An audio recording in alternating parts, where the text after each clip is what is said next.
Hello and welcome to Nimbus IS Academy. My name is Shubhashish and you're watching today's editorial and opinion analysis. आज हमारे पास 3 topics है, थोड़े diverse है और ये इम्पोर्टेंट है। तो पहला वाला हम कवर कर रहे हैं एक्सप्लेनर सेक्शन से अबाउट द आर्टेमिस प्रोग्राम। तो आर्टेमिस प्रोग्राम क्या होता है, उसमें कौन से रॉकेट्स यूज़ हो रहे हैं, तो ये सब चीज़ें आपके प्रीलिम्स के लिए इम्पोर्टेंट है। नेक्स्ट इज ये कंट्रोवर्सी काफ़ी आती रहती है न्यूज़पेपर के अंदर about the Mekedatu 2 project, right. So we will cover this briefly, हम इस इशू को कवर करेंगे।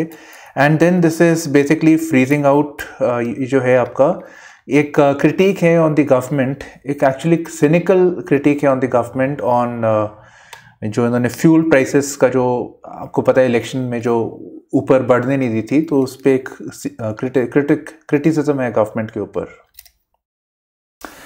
Okay, let's look at the Artemis program. And Artemis program जैसा आप हेडलाइन से भी देख सकते हैं, कह रहे हैं कि it is the NASA's new moon mission. And Artemis program को ऐसा भी कहते हैं कि ये नासा का एक इनिशिएटिव है जो आगे नासा की कैपेबिलिटी हेल्प करेगा in improving the deep space probe, मतलब और दूर जाने में और दूर इन्वेस्टिगेट करने में, ह्यूमन कॉलोनीज एस्टैब्लिश करने में हेल्प करेगा। तो अभी ये सिर्फ एक तरह का सैंपल है, ठीक है। तो न्यू मून मिशन एंड ये जो आर्टेमिस आप नाम सुन रहे हैं, आर्टेमिस, इट इज बेसिकली जो ग्रीक माइथोलॉजी है उसमें जो गॉड है अपोलो, ठीक है, अपोलो गॉड के सिस्टर, तो हर नेम इज आर्टेमिस, उनके नाम से यहाँ पे आ रखा है।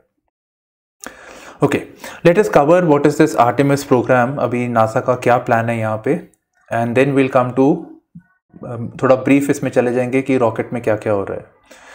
तो बेसिकली नासा का एक प्रोग्राम है Artemis program for the time being, which is saying कि अर्थ से हम लोग एक रॉकेट भेजेंगे जिसका नाम है स्पेस लॉन्च सिस्टम। ये रॉकेट आप देख सकते हैं, लॉन्चर, और इसके अंदर एक स्पेसक्राफ्ट होगा जिसका नाम है ओरियन, ठीक है। तो Orion spacecraft and the space launch system, ठीक है, ये आपका हो गया ओरियन हो गया। ओरियन है लॉकहीड मार्टिन, यूएस की companies, private companies, and European companies, Airbus, उन्होंने ये बनाया है। ओके, तो अर्थ से दूर मून पे जाएगा about 2,80,000 kilometres, sorry 2,80,000 miles. So it will go to moon, ठीक है। तो ये ओरियन यहाँ पे रॉकेट जाएगा, ओरियन स्पेसक्राफ्ट जाएगा with the help of this rocket. अब क्योंकि ये ओरियन रॉकेट है, ओरियन जो स्पेसक्राफ्ट है, तो इस स्पेसक्राफ्ट के अंदर it is possible to also send manned mission, ठीक है, लोगों को भेजा जा सकता है।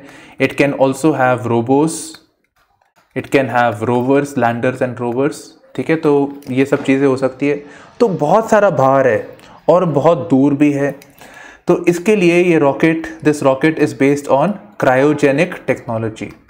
क्रायोजेनिक मतलब इसका जो फ्यूल है नॉर्मली हाइड्रोजन और ऑक्सीजन होता है, तो ये लिक्विफाइड है। अब आप सोच लीजिए हाइड्रोजन और ऑक्सीजन को लिक्विफाइड करने में कितना मुश्किल होगा। So it is liquefied, but it will also provide condensed energy which will enable it to move to long distances and carry heavy masses, ठीक है। तो ये इसका बेसिक यहाँ पे इनिशिएटिव है। ओके, तो what NASA wants to do is, eventually NASA क्या चाहती है, पहली बात वो कहते हैं कि हम एक यहाँ पे हम लोग ऑर्बिट के अंदर, मून के ऑर्बिट में हम एक गेटवे इस्टेब्लिश कर ले, हम एक गेटवे इस्टेब्लिश करें और मून के ऊपर हम एक बेस कैंप बना ले। बेस कैंप जहाँ पे आप समझ लीजिए कि एस्ट्रोनॉट्स वगैरह बैठे हुए हैं या कोई भी बेसिक चीज़ें हैं, एक बेसिकली सेटलमेंट है जो ह्यूमन सेटलमेंट होगी जो मून के ऊपर होगी। And there is a gateway, let me redraw this, ये मून है, स्पेस गेटवे, ठीक है। और यहाँ पे एक बेस कैंप होगा जहाँ पे पीपल वुड बी देयर और whatever things are required, whatever experiments are going on moon, वो होंगे वहाँ पे। गेटवे, ये गेटवे का बेसिक काम ये है कि गेटवे से मान लीजिए हम अर्थ से हमने यहाँ पे कुछ सप्लाईज भेजे, अगर यहाँ पे लोग रह रहे हो तो उनको सप्लाईज चाहिए होंगे अर्थ से, तो वो गेटवे पे आएगा और गेटवे से subsequently it will land on to the base camp, that is the idea. ठीक है, तो ये इनका लॉन्ग टर्म विजन है यहाँ पे एस्टैब्लिश करने के लिए। तो Artemis base camp on the surface and a gateway in the lunar orbit. Now for the time being हमें जो पता लगता है इस आर्टिकल से कि आर्टेमिस के 2 स्पेस मिशन जाएंगे टू मून। तो अभी ये फर्स्ट मिशन है जिसमें ये space launch satellite, space launch system जिसमें ये ओरियन स्पेसक्राफ्ट है, वो मून के ऑर्बिट तक जाएगा। उस ऑर्बिट में 100 किलोमीटर की दूरी होगी मून से। ठीक है, वो रहेगा, उसको ऑब्जर्व करेगा और वापस आ जाएगा। And this will be an uncrewed mission, मतलब इसमें कोई लोग नहीं होंगे यहाँ पे। ठीक है, it will orbit and get back to earth. So you see Orion is a reusable vehicle.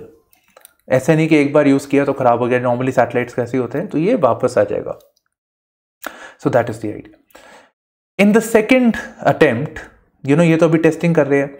In the second attempt they would try to land on to moon and by 2024 एक टारगेट उन्होंने रखा है कि हम लोग human beings को land करेंगे moon के ऊपर। हम मतलब नासा यहाँ पे लैंड करेगा। उसमें एक वुमेन एस्ट्रोनॉट भी होगी and a person of colour would also land on the moon. ठीक है, ये है आपका आर्टेमिस प्रोग्राम। अब ये जो गेटवे वाला चीज़ है, ये नासा अकेले नहीं होगा, इसमें ये नासा का इनिशिएटिव है, पर इसमें other space agencies like European space agency, Japan aerospace, वो भी हेल्प करेंगे। तो जापान एरोस्पेस हेल्प करेगा इन हैबिटेशन कंपोनेंट्स जो चाहिए, लॉजिस्टिक रीसप्लाई चाहिए, उसमें हेल्प करेगा। European space agency will provide the international habitat and the spirit module. ठीक है, रहने के लिए जो जगह वगैरह चाहिए वो प्रोवाइड करेगा। हैबिटाट से वही मतलब निकलता है।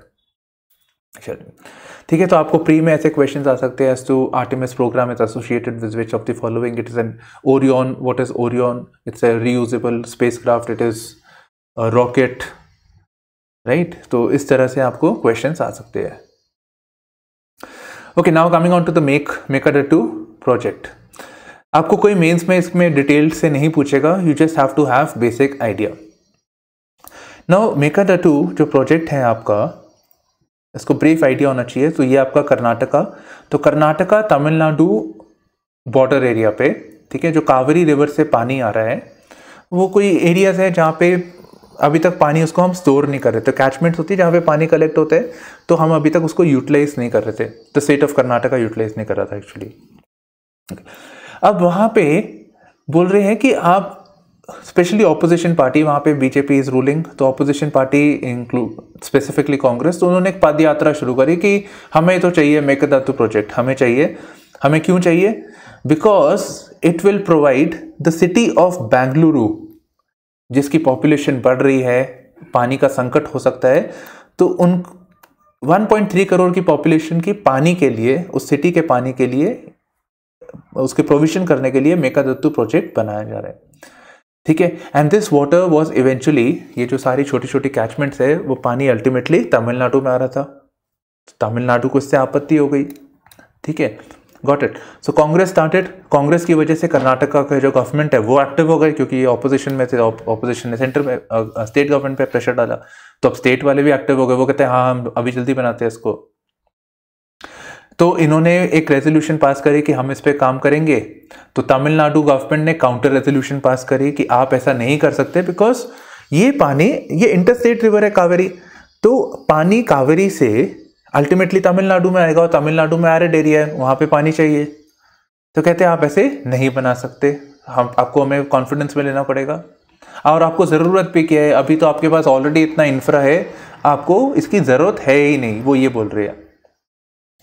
As the upper riparian state has adequate infrastructure. ठीक है, तो उनको ज़रूरत नहीं, ऐसा वो समझते हैं, पर ये ऑब्वियसली कोई भी नहीं ऐसे बोलेगा, कोई भी अपना रिसोर्स देना नहीं चाहता। ओके, और दूसरी बात है कि उन्होंने देख लिया है कि कावेरी प्रोजेक्ट, कावेरी अवार्ड भी जो उनको पहले मिला था बाय द सुप्रीम कोर्ट, वो उसमें भी तमिलनाडु को ज़्यादा सपोर्ट नहीं मिल रहा है from the state of Karnataka.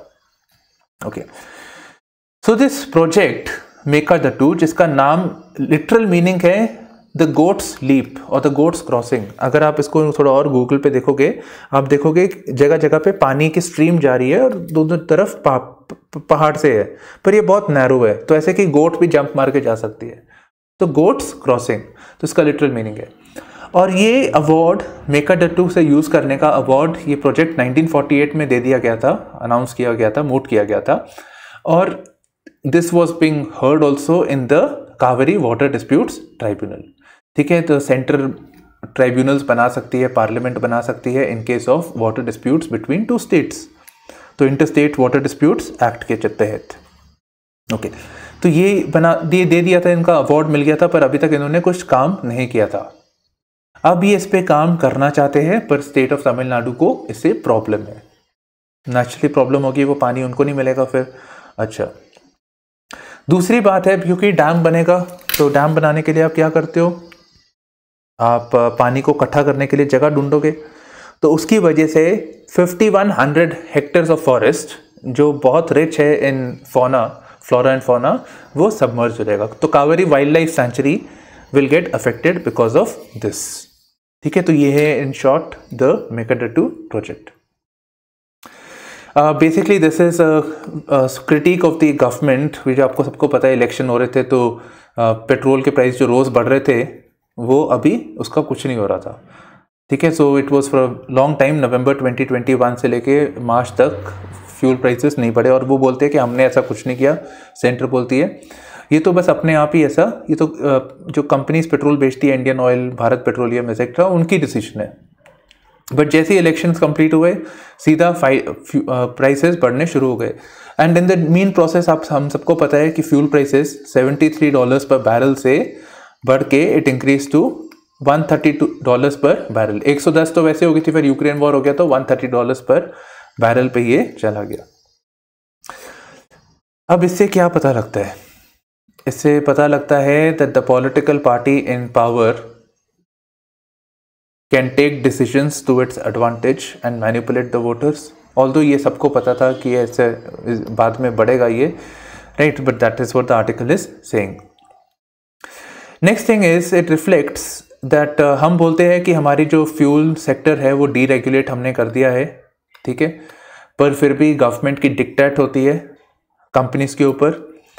So it affects the profitability of the state